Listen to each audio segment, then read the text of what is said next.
새벽 5시 김순자는 어김없이 눈을 떴습니다. 62세의 나이에도 불구하고 그녀의 하루는 항상 이른 시간에 시작됐죠. 남편을 일찍 여의고 혼자 아들을 키워온 세월이 그녀를 강하게 만들었습니다. 부엌으로 향한 순자의 발걸음은 가벼웠어요. 오늘은 특별한 날이었거든요. 며느리 지영이가 임신 소식을 전해온 지 이제 석 달째였습니다. 입덧이 심하다는 소리를 들으니 가만히 있을 수가 없었어요. 순자는 냉장고를 열어 정성스럽게 보관해둔 재료들을 꺼내기 시작했습니다. 시금치, 도라지, 무나물, 그리고 아들이 어릴 때부터 좋아했던 멸치볶음까지. 찬찬히 손질을 하면서 순자는 혼잣말을 중얼거렸어요. 우리 지영이가 임신했는데 제대로 못 챙겨 먹으면 어떡하나. 아들 민수는 요즘 회사 일로 바빠서 집에 늦게 들어온다던데. 며느리 혼자 두면 라면이나 대충 먹을 텐데 그래서야 되겠어요. 순자는 특히 임신부에게 좋다는 미역을 정성스럽게 우렸습니다. 어머니가 해주셨던 대로 참기름을 두르고 천천히 볶아가며 육수를 부었어요. 국물 맛을 보니 딱 좋았습니다. 지영이가 좋아할 거예요. 시금치 나물은 하나하나 다듬어가며 만들었어요.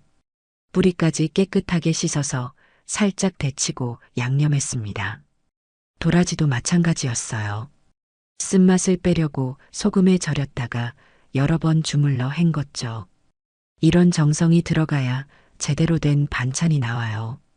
2시간 넘게 정성스럽게 준비한 반찬들을 하나씩 통에 담았습니다. 김치찌개용 돼지고기도 따로 포장하고 미역국 재료도 챙겼어요.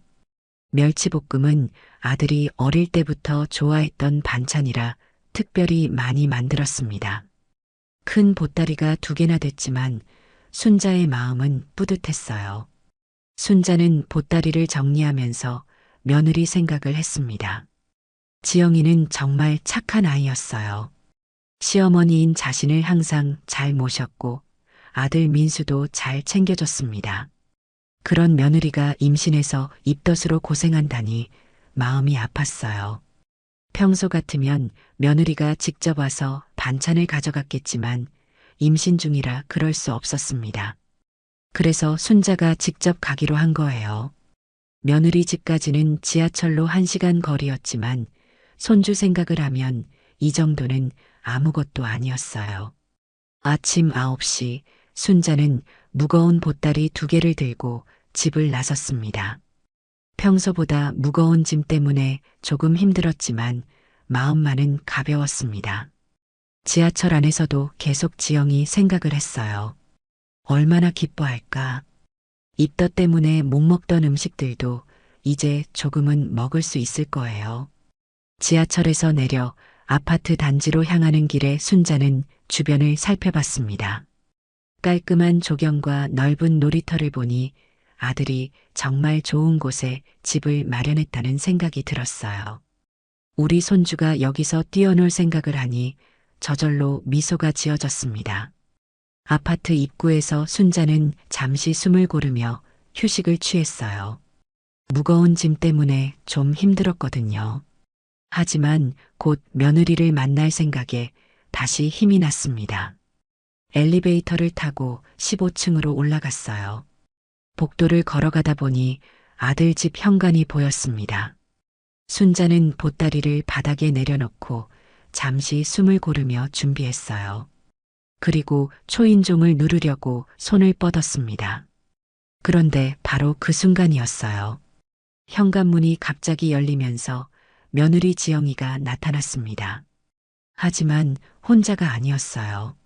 낯선 남자가 지영과 함께 나오고 있었거든요. 순자는 깜짝 놀라 급히 복도 모서리로 몸을 숨겼습니다. 심장이 쿵쾅거렸어요. 저 남자는 누구지? 민수는 분명 회사에 갔을 텐데. 순자는 숨을 죽이고 상황을 지켜봤습니다. 지영은 그 남자와 자연스럽게 대화를 나누고 있었어요. 너무나 친밀한 모습이었습니다. 2 사람의 대화를 들어보니 서로 잘 아는 사이인 것 같았어요. 지영은 그 남자를 보며 환한 미소를 지었고 남자도 지영을 다정하게 바라보고 있었습니다. 순자는 이 모습을 보고 가슴이 철렁했어요. 더 충격적인 것은 그 다음이었습니다. 남자가 지영의 손에 뭔가를 건네주더니 가볍게 포옹을 했어요. 지영도 전혀 거부하지 않았습니다. 오히려 자연스럽게 받아들이는 모습이었어요. 마치 연인 사이처럼 보였습니다. 순자의 머릿속이 하얘졌어요. 내가 지금 뭘 보고 있는 거지? 임신한 며느리가 낯선 남자와 이런 식으로 만나다니. 이게 말이 되는 일인가요? 손에 들고 있던 보따리가 덜컥 바닥에 떨어졌습니다.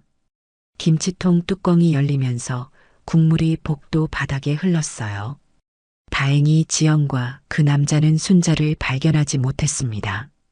둘은 계속 다정한 대화를 나누다가 엘리베이터 쪽으로 사라졌어요. 순자는 한동안 그 자리에 서 있을 수밖에 없었습니다. 다리가 후들거려서 움직일 수가 없었거든요. 순자는 방금 본 장면을 계속 떠올렸어요. 며느리와 낯선 남자의 친밀한 모습, 자연스러운 스킨십, 그리고 남자가 건넨 무언가. 이 모든 것이 평범한 만남으로는 보이지 않았습니다. 분명히 뭔가 수상한 일이 벌어지고 있었어요. 몇 분이 지나서야 순자는 정신을 차렸습니다. 바닥에 흘린 김치 국물을 휴지로 대충 닦고 보따리를 다시 정리했어요. 하지만 머릿속은 계속 혼란스러웠습니다.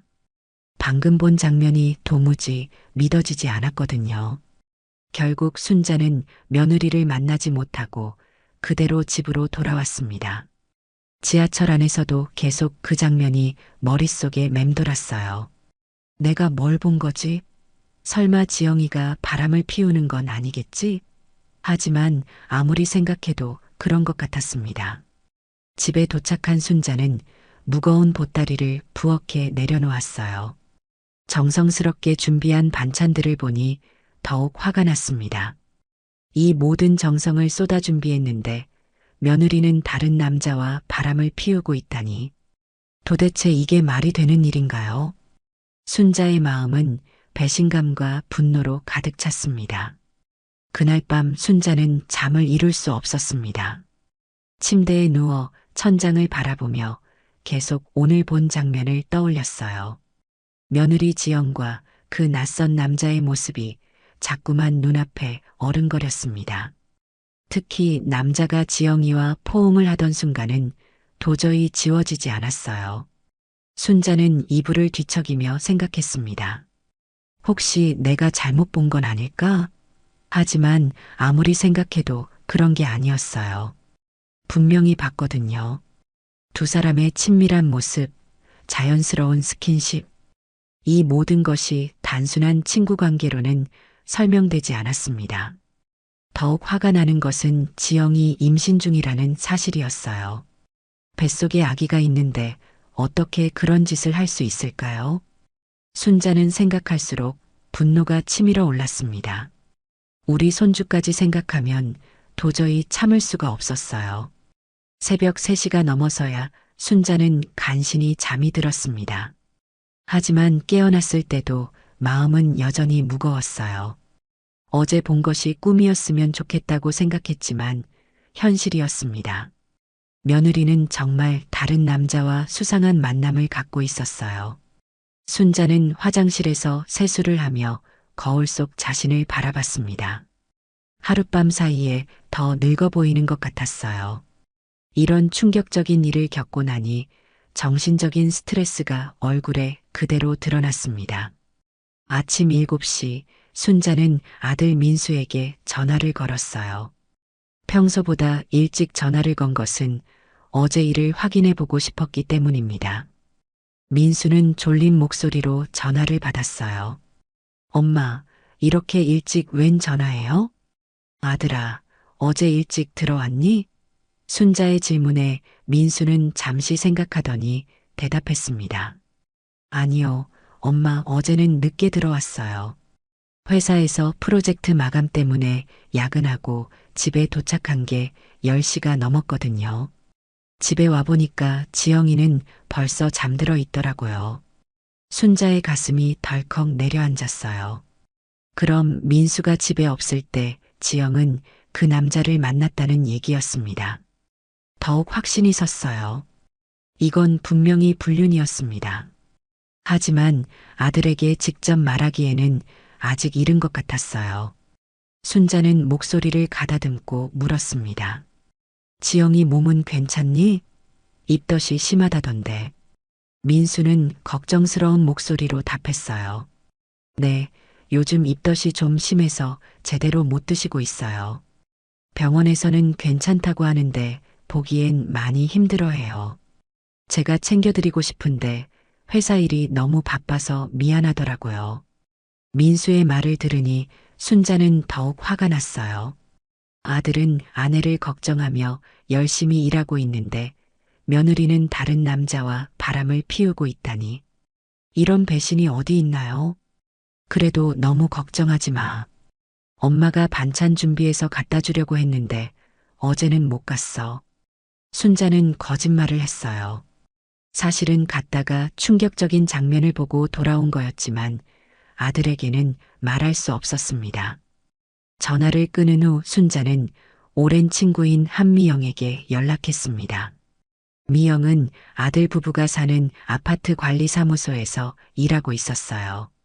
58세인 미영은 순자보다 4살 어렸지만 마음이 잘 통하는 친구였습니다. 미영아, 나 좀 급한 일이 있어서 만날 수 있을까? 순자의 다급한 목소리를 들은 미영은 바로 시간을 내주겠다고 했어요. 두 사람은 아파트 근처 카페에서 만나기로 했습니다. 1시간 후 카페에서 만난 순자는 미영에게 어제 있었던 일을 자세히 털어놨어요. 미영은 순자의 이야기를 듣고 깜짝 놀랐습니다. 정말요? 지영 씨가 그런 사람인 줄 몰랐는데 겉보기엔 그렇게 얌전해 보였거든요. 그러게 말이야. 나도 믿을 수가 없어. 순자는 답답한 마음을 토로했어요. 미영은 고개를 끄덕이며 순자의 심정을 이해한다고 했습니다. 요즘 젊은 사람들은 정말 이해하기 어려워요.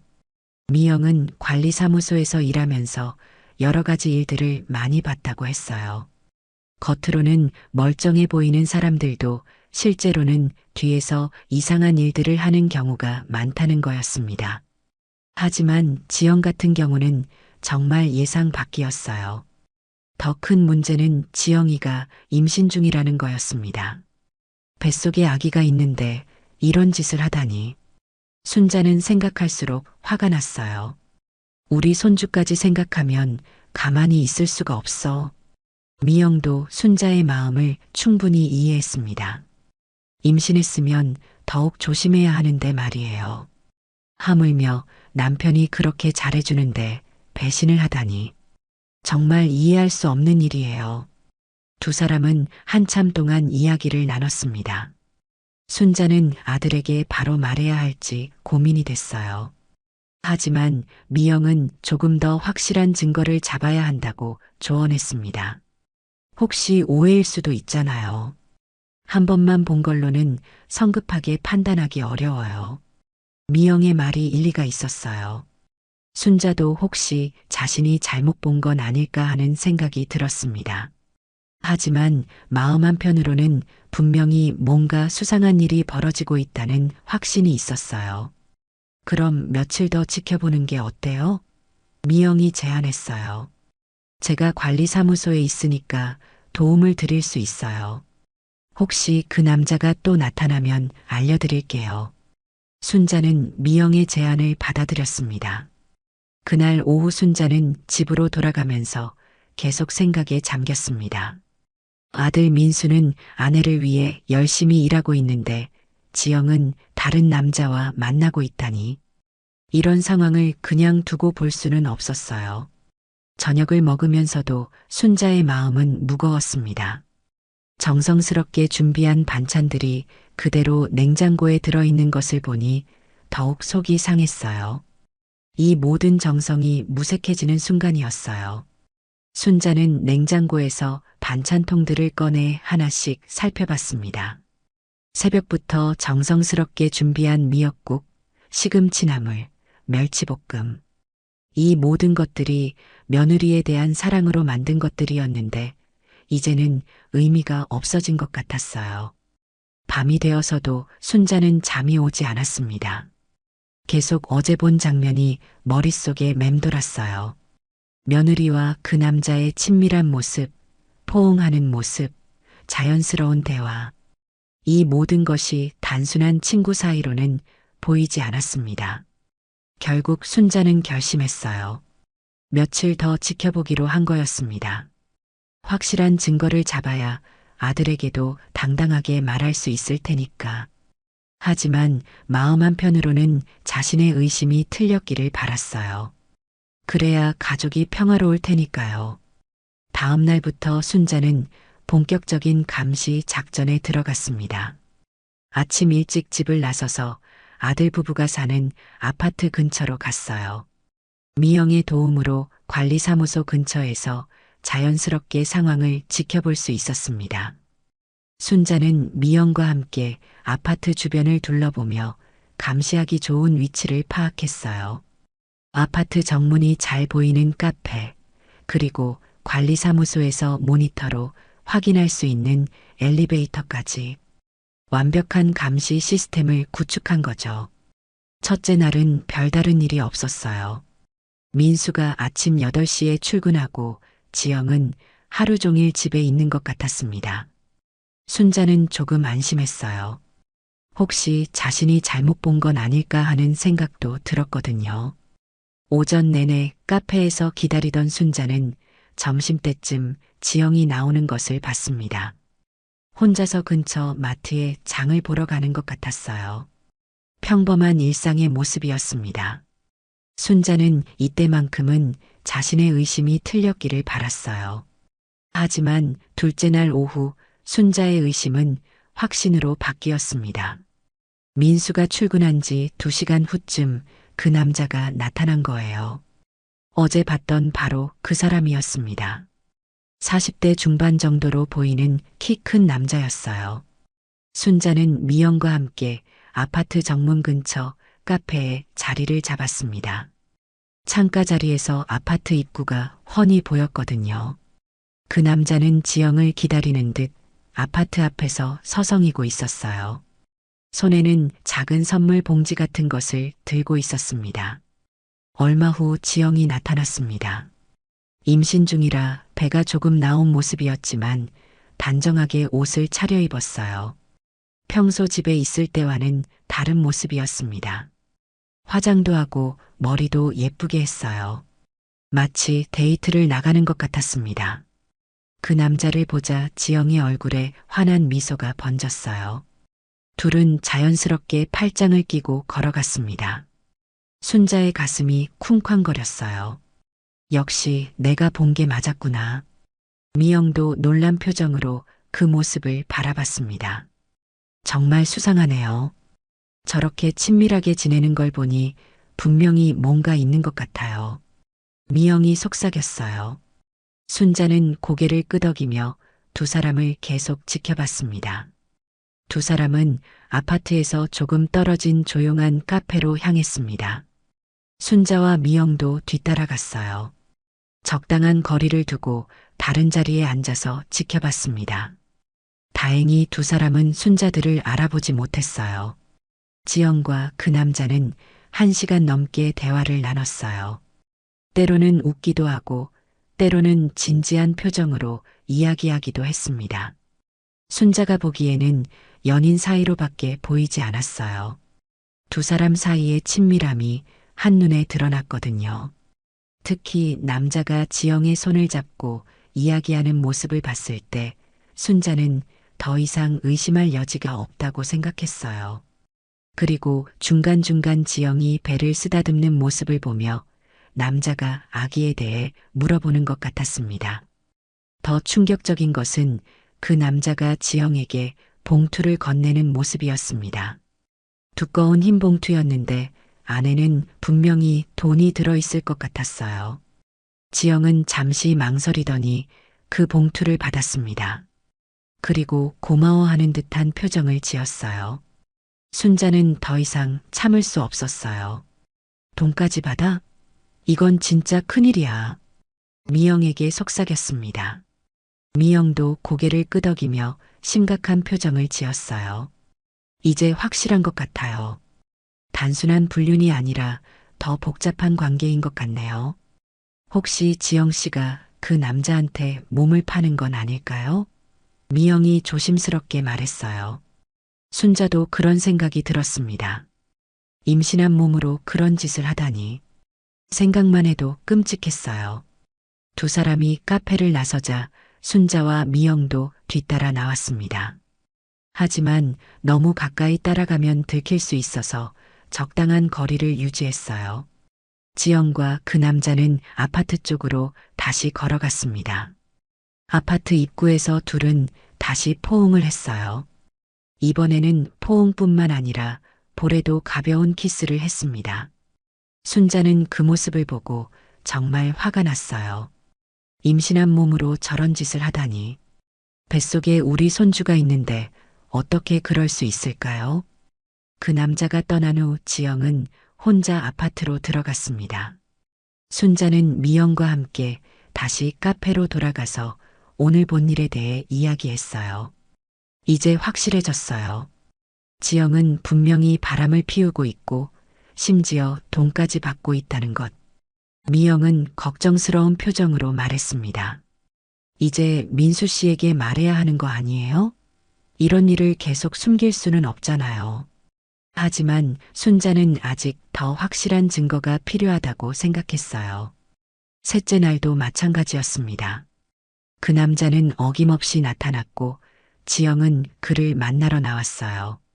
이번에는 다른 카페에서 만났지만 상황은 비슷했습니다. 친밀한 대화, 다정한 스킨십, 그리고 또 다른 봉투. 순자는 이번에 좀 더 가까이에서 관찰해 봤어요. 두 사람의 대화 내용을 조금이라도 들어보고 싶었거든요. 하지만 거리가 있어서 정확히는 들을 수 없었습니다. 다만 두 사람이 매우 진지하게 대화하고 있다는 것은 알 수 있었어요. 특히 지영이 때때로 눈물을 흘리는 모습을 봤을 때 순자는 더욱 의심스러웠어요. 무슨 사연이 있는 건지 아니면 그 남자가 지영을 협박하고 있는 건지 알 수 없었습니다. 어쨌든 정상적인 만남은 아니었어요. 그 남자는 지영이 우는 모습을 보며 위로하는 듯 했습니다. 손수건을 건네주고 어깨를 토닥여주기도 했어요. 하지만 순자에게는 그 모든 것이 연기처럼 보였습니다. 혹시 지영을 조종하고 있는 건 아닐까요? 이날도 마찬가지로 두 사람은 포옹하며 헤어졌어요. 순자는 이제 확실해졌다고 생각했습니다. 며느리 지영은 분명히 불륜을 저지르고 있었고 게다가 그 남자에게서 돈까지 받고 있었어요. 나흘째 되는 날 순자는 결정적인 장면을 목격했습니다. 아들 민수가 지방 출장을 간다고 했던 날이었어요. 그 남자는 이번에는 지영의 집에 직접 들어갔습니다. 그리고 2시간이나 머물렀어요. 순자는 아파트 정문에서 기다리고 있었습니다. 관리사무소에 있던 미영이 전화로 상황을 알려줬어요. 15층으로 올라간 게 맞다고 했습니다. 순자의 가슴이 두근거렸어요. 이제 정말 확실한 증거를 잡은 거였습니다. 2시간이라는 시간 동안 순자는 아파트 주변을 서성이며 기다렸어요. 그 시간이 얼마나 길게 느껴지던지.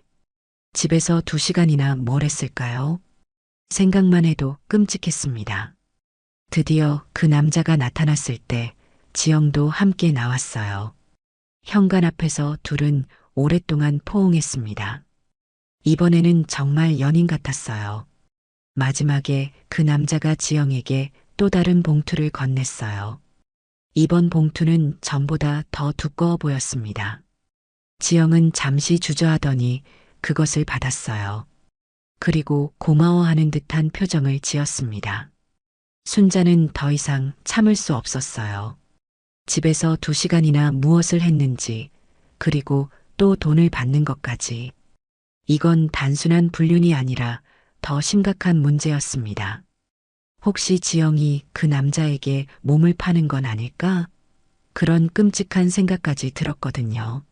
미영과 만나서 상황을 정리해 봤을 때 더 이상 의심할 여지가 없었어요. 며칠 동안의 관찰 결과 지영은 분명히 남편을 배신하고 있었습니다. 그것도 임신한 몸으로 말이에요. 이제 확실한 증거가 있으니 민수 씨에게 말해야 해요.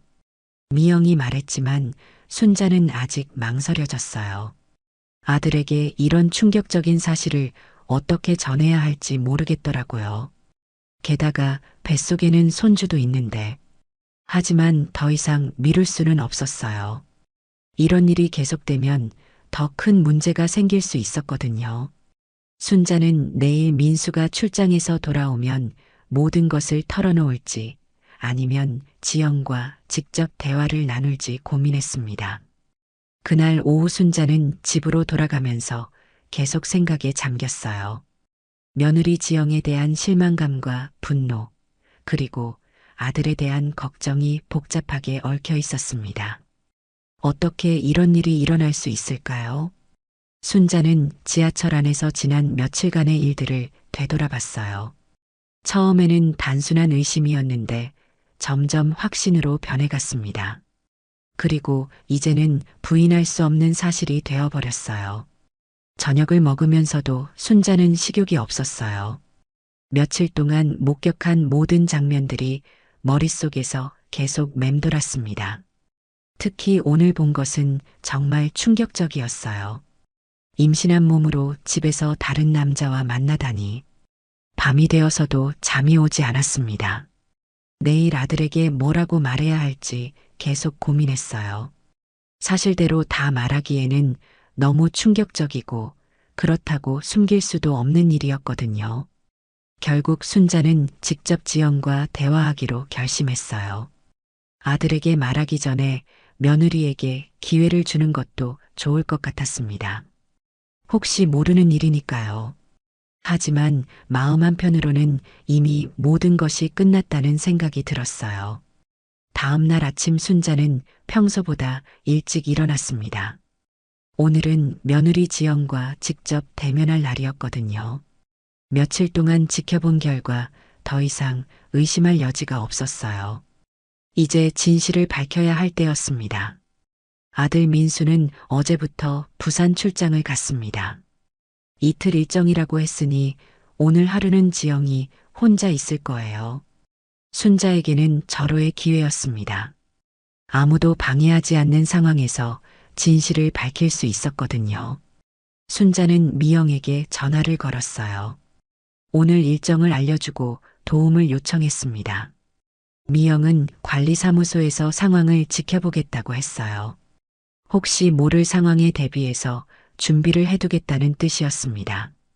오전 10시쯤 순자는 아파트에 도착했습니다. 평소보다 이른 시간이었지만 이유가 있었어요. 그 남자가 나타나기 전에 지영과 대화를 나누고 싶었거든요. 며칠 동안 관찰한 결과 그 남자는 보통 오후에 나타났습니다. 하지만 순자의 예상은 빗나갔어요. 아파트 정문에 도착하자마자 그 남자를 발견한 거죠. 이른 시간인데도 벌써 와 있었습니다. 순자는 급히 몸을 숨기고 상황을 지켜봤어요. 그 남자는 휴대폰으로 누군가와 통화를 하고 있었습니다. 아마 지영에게 전화를 거는 것 같았어요. 잠시 후 지영이 아파트에서 나왔습니다. 평소보다 단정하게 옷을 입고 화장도 진하게 한 모습이었어요. 두 사람은 반갑게 인사를 나눴습니다. 하지만 오늘은 뭔가 달랐어요. 평소보다 더 친밀해 보였거든요. 지영은 그 남자의 팔에 자연스럽게 매달렸고 남자는 지영의 어깨를 감싸 안고 있었습니다. 순자는 이 모습을 보고 더욱 확신했어요. 저 둘은 분명히 연인 관계였습니다. 임신한 며느리가 남편 몰래 다른 남자와 저런 식으로 만나다니 도저히 용서할 수 없는 일이었어요. 더 충격적인 것은 그 다음이었습니다. 두 사람이 아파트로 다시 들어가는 것이었어요. 즉, 지영이 그 남자를 자신의 집으로 데려간 것이죠. 남편이 없는 동안 집에서 만나다니 이보다 확실한 증거가 또 있을까요? 순자는 미영에게 급히 전화를 걸었습니다. 상황이 예상과 달리 전개되고 있다고 알려줬어요. 미영은 관리사무소에서 엘리베이터 모니터를 확인해 주겠다고 했습니다. 15층까지 올라가는 것을 확인했다면 정말 지영의 집으로 간 게 맞을 거예요. 몇 분 후 미영에게서 확인 전화가 왔습니다. 두 사람이 15층에서 내렸다고 했어요. 순자의 가슴이 쿵쾅거렸습니다. 이제 정말 확실해졌어요. 며느리는 남편이 없는 동안 다른 남자를 집에 들였습니다. 순자는 1시간을 기다렸어요. 그 남자가 언제 나올지 확인하고 싶었거든요. 아파트 정문 근처에서 계속 지켜보고 있었습니다. 시간이 갈수록 순자의 분노는 커져갔어요. 2시간이 지나서야 그 남자가 나타났습니다. 지영도 함께 나왔어요. 현관 앞에서 둘은 오랫동안 포옹했습니다. 이번에는 정말 연인 같았어요. 그리고 서로 행복한 듯 웃기도 하고 뭔가 속삭이며 대화도 나눴습니다. 마지막에 그 남자가 지영에게 또 다른 봉투를 건넸어요. 이번 봉투는 전보다 더 두꺼워 보였습니다. 지영은 잠시 주저하더니 그것을 받았어요. 그리고 고마워하는 듯한 표정을 지었습니다. 순자는 더 이상 참을 수 없었어요. 집에서 2시간이나 무엇을 했는지, 그리고 또 돈을 받는 것까지. 이건 단순한 불륜이 아니라 더 심각한 문제였습니다. 혹시 지영이 그 남자에게 몸을 파는 건 아닐까? 그런 끔찍한 생각까지 들었거든요. 그 남자가 떠난 후 지영은 혼자 아파트로 들어갔습니다. 순자는 미영과 만나서 오늘 있었던 일에 대해 이야기했어요. 미영도 충격을 받은 표정이었습니다. 집에서 2시간이나 뭘 했을까요? 정말 상상하기 싫어요. 이제 확실한 증거가 있으니 민수 씨에게 말해야 해요. 미영이 말했지만 순자는 아직 망설여졌어요. 아들에게 이런 충격적인 사실을 어떻게 전해야 할지 모르겠더라고요. 게다가 뱃속에는 손주도 있는데. 하지만 더 이상 미룰 수는 없었어요. 이런 일이 계속되면 더 큰 문제가 생길 수 있었거든요. 순자는 내일 민수가 출장에서 돌아오면 모든 것을 털어놓기로 마음먹었습니다. 그날 오후 순자는 집으로 돌아가면서 계속 생각에 잠겼어요. 며느리 지영에 대한 실망감과 분노, 그리고 아들에 대한 걱정이 복잡하게 얽혀 있었습니다. 어떻게 이런 일이 일어날 수 있을까요? 저녁을 먹으면서도 순자는 식욕이 없었어요. 며칠 동안 목격한 모든 장면들이 머릿속에서 계속 맴돌았습니다. 특히 오늘 본 것은 정말 충격적이었어요. 임신한 몸으로 집에서 다른 남자와 만나다니. 밤이 되어서도 잠이 오지 않았습니다. 내일 아들에게 뭐라고 말해야 할지 계속 고민했어요. 사실대로 다 말하기에는 너무 충격적이고 그렇다고 숨길 수도 없는 일이었거든요. 결국 순자는 직접 지영과 대화하기로 결심했어요. 아들에게 말하기 전에 며느리에게 기회를 주는 것도 좋을 것 같았습니다. 혹시 모르는 일이니까요. 하지만 마음 한편으로는 이미 모든 것이 끝났다는 생각이 들었어요. 다음 날 아침 순자는 일찍 일어나서 준비했습니다. 오늘은 정말 중요한 날이었거든요. 며느리와의 대화에서 모든 것이 결정될 것 같았어요. 과연 지영은 뭐라고 변명할까요? 오전 11시 순자는 아들 부부의 집 앞에 서 있었습니다. 며칠 동안 이곳을 지켜보면서 익숙해진 복도였지만 오늘은 느낌이 달랐어요. 드디어 진실과 마주할 시간이 온 거죠. 손에는 평소처럼 반찬통을 들고 있었지만 마음은 전혀 평소 같지 않았습니다. 순자는 깊게 숨을 들이쉬고 초인종을 눌렀어요. 몇 초 후 지영의 목소리가 들려왔습니다. 누구세요? 평소와 똑같은 밝은 목소리였어요. 하지만 순자에게는 그 목소리조차 가식적으로 들렸습니다. 지영아, 엄마야. 문 좀 열어줘. 순자의 목소리는 평소보다 단호했어요. 잠시 후 현관문이 열리고 지영이 나타났습니다. 임신복을 입고 있었지만 얼굴에는 화장을 하고 있었어요. 누군가를 만날 준비를 하고 있던 것 같았습니다. 어머니, 어쩐 일로 이렇게 일찍 오셨어요? 지영은 의외로 당황하지 않았어요. 오히려 자연스럽게 순자를 맞이했습니다. 하지만 순자는 그 모든 것이 연기처럼 보였어요. 며칠 동안 본 것들을 생각하면 어떻게 저렇게 태어날 수 있을까요? 반찬 좀 가져왔어. 들어가자. 순자는 지영을 밀치고 집 안으로 들어갔어요. 평소 같으면 정중하게 들어왔겠지만 오늘은 달랐습니다. 지영은 조금 놀란 듯 했지만 아무 말 하지 않고 뒤따라왔어요. 거실에 앉은 순자는 지영을 똑바로 바라봤습니다. 며느리는 여전히 밝은 표정을 지으려 노력하고 있었어요. 하지만 순자의 눈에는 그 모든 것이 가짜로 보였습니다. 어떻게 저렇게 뻔뻔할 수 있을까요? 지영아, 엄마가 할 말이 있어. 순자의 목소리는 차가웠어요. 지영은 고개를 갸웃거리며 대답했습니다. 네, 어머니, 무슨 말씀이세요? 그 순간 순자는 더 이상 참을 수 없었어요. 나 다 봤어. 며칠 동안 내가 뭘 하는지 똑똑히 봤다고. 순자의 폭탄 선언에 지영의 얼굴빛이 변했어요. 하지만 예상했던 것과는 달랐습니다. 지영은 도망가려 하지도 않았고 변명을 늘어놓지도 않았어요. 오히려 지영은 조용히 고개를 숙였습니다. 그리고 한참 후에 입을 열었어요. 어머니, 어떻게 하셨어요? 이 말을 들은 순자는 더욱 화가 났습니다. 역시 맞았구나. 정말 바람을 피우고 있었던 거야. 그 남자가 누구야? 돈까지 받으면서 뭘 하는 거야? 순자의 목소리가 높아졌어요. 하지만 지영의 반응은 여전히 예상과 달랐습니다. 지영은 울기 시작했어요. 하지만 들켰다고 우는 것 같지는 않았어요. 어머니, 사실 말씀드리려고 했어요. 지영의 목소리는 떨리고 있었습니다. 하지만 어떻게 설명해야 할지 몰라서 혼자 고민하고 있었거든요. 이 말을 듣고 순자는 더욱 어이없었어요. 지금까지도 변명하려고 하다니. 뭘 설명해?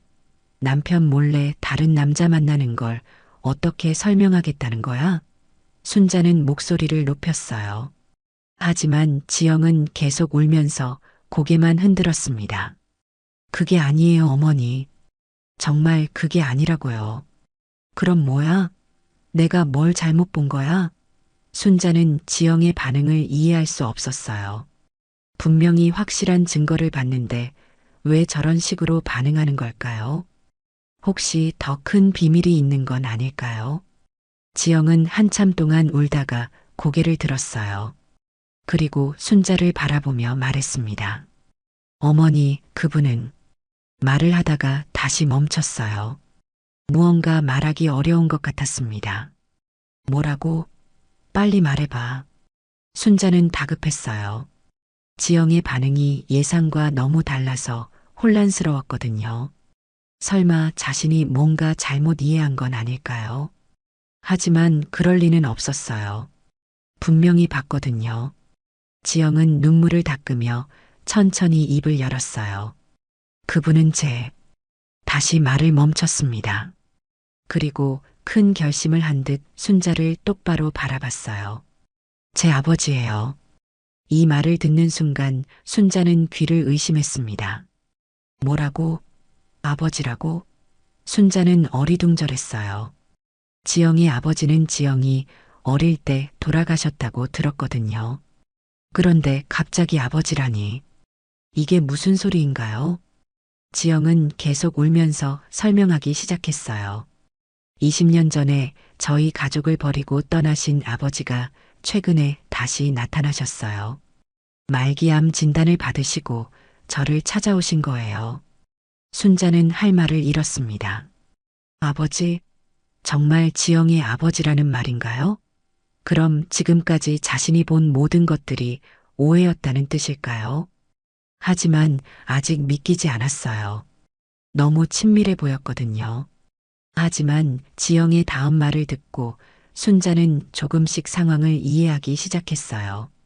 임신 소식을 들으시고 외할아버지가 되고 싶다고 하시더라고요. 그동안 못 해주신 것들을 보상하고 싶어 하세요. 지영의 말을 들은 순자는 한동안 아무 말도 할 수 없었습니다. 아버지라니. 20년 전에 가족을 버리고 떠났던 아버지가 다시 나타났다니. 그것도 말기암 진단을 받고서 말이에요. 순자의 머릿속이 복잡해졌습니다. 잠깐, 그럼 지금까지 내가 본 건 뭐야? 순자는 여전히 믿기지 않았어요. 며칠 동안 본 친밀한 모습들, 포옹과 키스, 그리고 돈봉투까지. 아무리 아버지와 딸 사이라고 해도 너무 이상했거든요. 지영은 눈물을 흘리며 자세히 설명하기 시작했어요. 아버지가 제가 5살 때 집을 나가셨어요. 엄마랑 저를 버리고 다른 여자와 떠나신 거죠. 그때부터 엄마가 혼자 저를 키우셨어요. 그런데 3달 전쯤 갑자기 아버지가 나타나신 거예요. 처음에는 정말 놀랐어요. 20여 년 만에 보는 아버지셨거든요. 많이 늙으시고 야위어 계셨어요. 지영의 목소리가 떨렸습니다. 아버지가 말기 폐암 진단을 받으셨다고 하더라고요. 시간이 많지 않다면서 저를 꼭 만나고 싶다고 하셨어요. 처음에는 만나기 싫었어요. 왜 이제 와서 나타나시는지 이해할 수 없었거든요. 하지만 임신 소식을 들으시고는 완전히 달라지셨어요. 외할아버지가 되고 싶다고, 손주를 보고 싶다고 그러시더라고요. 그동안 못 해주신 아버지 역할을 조금이라도 하고 싶다고 하셨어요. 순자는 지영의 말을 들으면서 점점 상황을 이해하기 시작했어요. 그럼 그 돈봉투는 뭐였을까요? 지영은 순자의 표정을 보고 설명을 계속했습니다. 아버지가 그동안 못 해주신 용돈이라고 주시려고 해요. 저는 받기 싫었는데 아버지가 너무 간절하게 부탁하시더라고요. 손주를 위해서라도 받아달라고. 지영은 또다시 눈물을 흘렸어요. 그리고 아버지가 혼자 오래 살아오시면서 사람들과 거리를 두고 지내셨대요. 저한테만 애정을 표현하는 방법을 아직도 모르시는 것 같아요. 그래서 가끔 볼에 키스하시고 그러세요. 순자는 이제야 모든 것이 이해됐어요. 아버지와 딸의 서툰 만남이었던 거죠. 20년 만에 만난 아버지는 딸에게 어떻게 대해야 할지 몰라서 서툴렀고, 지영도 그런 아버지를 어떻게 받아들여야 할지 몰라 혼란스러웠던 거예요. 그럼 왜 민수한테 말하지 않았어? 순자가 물었습니다. 지영은 한숨을 쉬며 대답했어요. 어떻게 말해야 할지 모르겠더라고요. 갑자기 아버지가 나타났다고 하면 민수 오빠가 어떻게 생각할까요? 게다가 아버지가 예전에 가족을 버렸던 일 때문에 더 말하기 어려웠어요. 민수 오빠는 가족을 정말 소중하게 생각하시는 분이잖아요.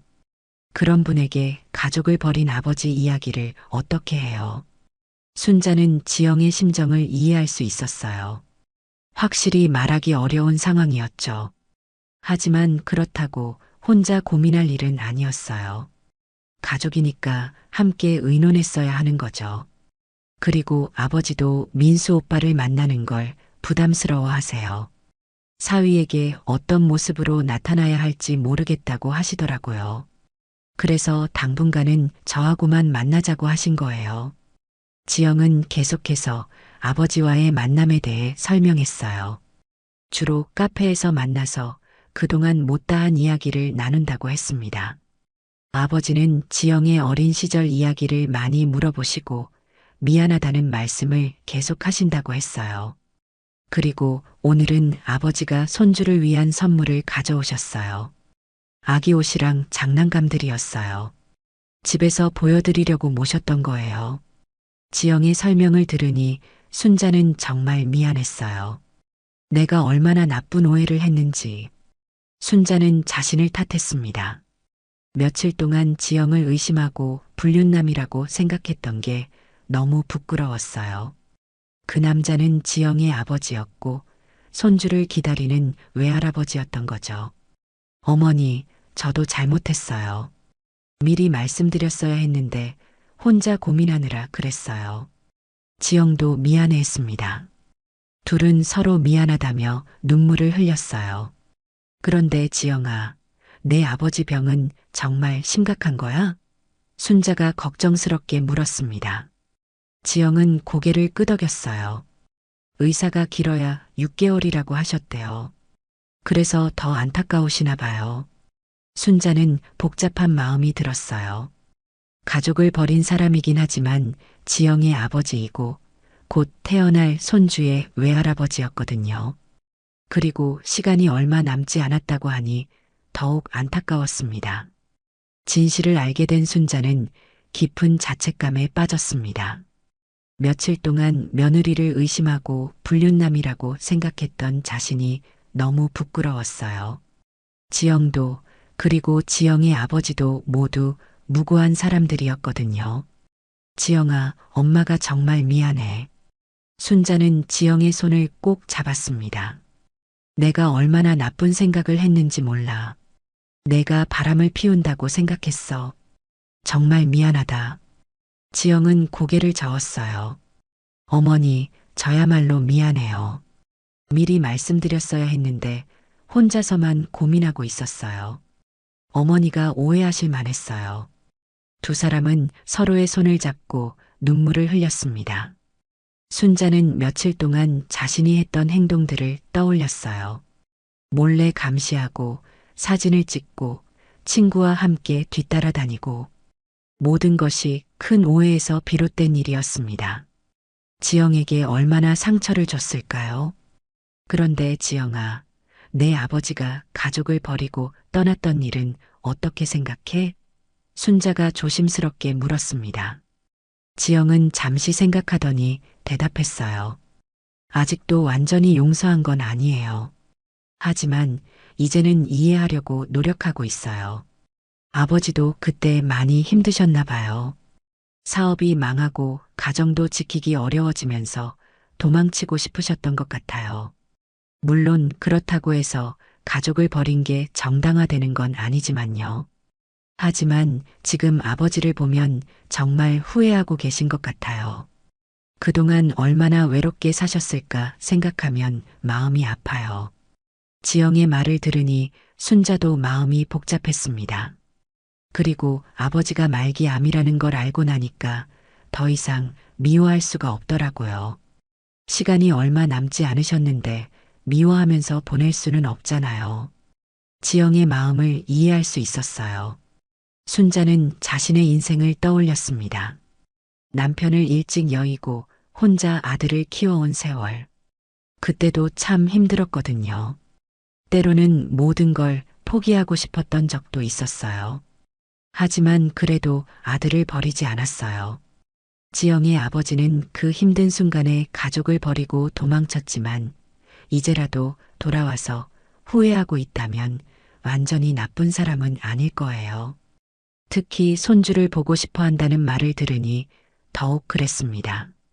지영아, 그럼 우리 민수한테도 이야기해야겠네. 순자가 말했어요. 지영은 걱정스러운 표정을 지었습니다. 민수 오빠가 어떻게 생각하실까요? 아무래도 좋게 받아들이지 않으실 것 같은데요. 괜찮을 거야. 우리 민수는 마음이 넓은 아이야. 처음에는 놀라겠지만 이해해 줄 거야. 순자는 지영을 위로했어요. 그리고 내 아버지도 만나보고 싶어. 우리 손주 외할아버지인데 만나 뵈어야지. 지영은 놀란 표정을 지었어요. 정말요? 어머니가 아버지를 만나주실 거예요? 순자는 고개를 끄덕였습니다. 물론이야. 이제 우리 가족이 될 사람인데, 비록 과거에 실수가 있었지만, 이제라도 가족이 되려고 하는 거잖아. 하지만 한 가지 조건이 있어. 순자가 말했습니다. 앞으로는 혼자 고민하지 마. 무슨 일이 있어도 우리 가족끼리 함께 의논하자. 가족이니까 서로 의지하고 도와야 하는 거야. 지영은 고개를 끄덕이며 약속했어요. 네, 앞으로는 꼭 그렇게 할게요. 혼자 끙끙 앓지 않고 가족들과 상의할게요. 순자는 지영을 꼭 안아주었습니다. 그리고 순자는 자신의 행동에 대해서도 반성했어요. 앞으로는 섣불리 판단하지 않겠다고 다짐했습니다. 무엇보다 가족을 믿어야 한다는 걸 깨달았거든요. 우리 지영이가 그런 사람이 아닌데 왜 의심했을까? 순자는 자신을 탓했어요. 며느리에 대한 믿음이 부족했던 것 같습니다. 앞으로는 더 많이 소통하고 서로를 이해하려고 노력해야겠어요. 두 사람은 한참 동안 대화를 나눴습니다. 그동안 서로에 대해 몰랐던 마음들을 털어놓았어요. 순자는 지영을 더 깊이 이해하게 됐고, 지영도 시어머니의 마음을 알 수 있었습니다. 이제 정말 가족 같은 느낌이 들어요. 지영이 말했어요. 순자도 미소를 지었습니다. 그래, 이제 우리가 진짜 가족이 됐네. 앞으로는 뭐든지 함께 해결해 나가자. 오늘 일을 계기로 두 사람의 관계는 완전히 달라졌어요. 이전에는 예의상 지내던 시어머니와 며느리였다면 이제는 진정한 가족이 된 것 같았습니다. 서로를 진심으로 이해하고 받아들이게 된 거죠. 그날 저녁 민수가 출장에서 돌아왔습니다. 평소와 달리 집 안 분위기가 화기애애한 것을 보고 의아해했어요. 어머니와 아내가 함께 저녁 준비를 하고 있었거든요. 둘 다 밝은 표정이었습니다. 어머니, 언제 오셨어요? 민수가 반갑게 인사했어요. 순자는 미소를 지으며 대답했습니다. 오늘 지영이랑 좋은 이야기 많이 했어. 민수야, 너도 앉아. 할 말이 있어.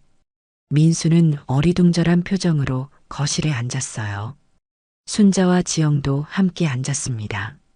지영은 여전히 긴장한 표정이었지만 순자는 든든하게 곁에 있어 주었어요. 민수야, 내 장인어른 얘기 들은 적 있니? 순자가 조심스럽게 말문을 열었어요. 민수는 고개를 저었습니다. 지영이가 아버지는 어릴 때 돌아가셨다고 했는데요. 그래서 장인어른에 대한 얘기는 잘 모르거든요. 지영은 민수를 바라보며 용기를 냈어요. 민수 오빠, 사실 아버지가 돌아가신 게 아니에요. 어릴 때 집을 떠나신 거예요. 그런데 최근에 다시 나타나셨어요. 민수는 깜짝 놀란 표정을 지었습니다. 정말요? 장인어른이 살아계시다고요? 민수는 믿기 어렵다는 듯 물었어요. 지영은 고개를 끄덕이며 자세히 설명하기 시작했습니다. 석 달 전쯤 갑자기 연락이 와서 만나게 됐어요. 아버지가 말기암 진단을 받으셨대요. 시간이 많지 않다면서 저를 꼭 만나고 싶다고 하셨어요. 지영의 설명을 들은 민수는 복잡한 표정을 지었습니다. 그럼 그동안 혼자 만나고 계셨던 거네요. 네, 어떻게 말씀드려야 할지 몰라서 혼자 고민하고 있었어요. 아버지도 민수 오빠를 만나는 걸 부담스러워 하시고요. 지영은 미안한 표정으로 말했어요. 민수는 잠시 생각에 잠겼습니다. 갑자기 나타난 장인어른, 그리고 말기암이라는 상황. 처음에는 당황스러웠지만 곧 이해할 수 있었어요. 지영이 얼마나 혼란스러웠을지 충분히 짐작이 갔거든요. 여보, 혼자 그런 고민을 하고 있었구나. 민수는 지영의 손을 잡았어요. 미안해. 내가 눈치를 못 챘네. 그동안 얼마나 힘들었어. 지영은 눈물을 흘리며 고마워했습니다. 순자는 이 모습을 보며 흐뭇했어요. 역시 우리 민수는 마음이 넓은 아이였습니다.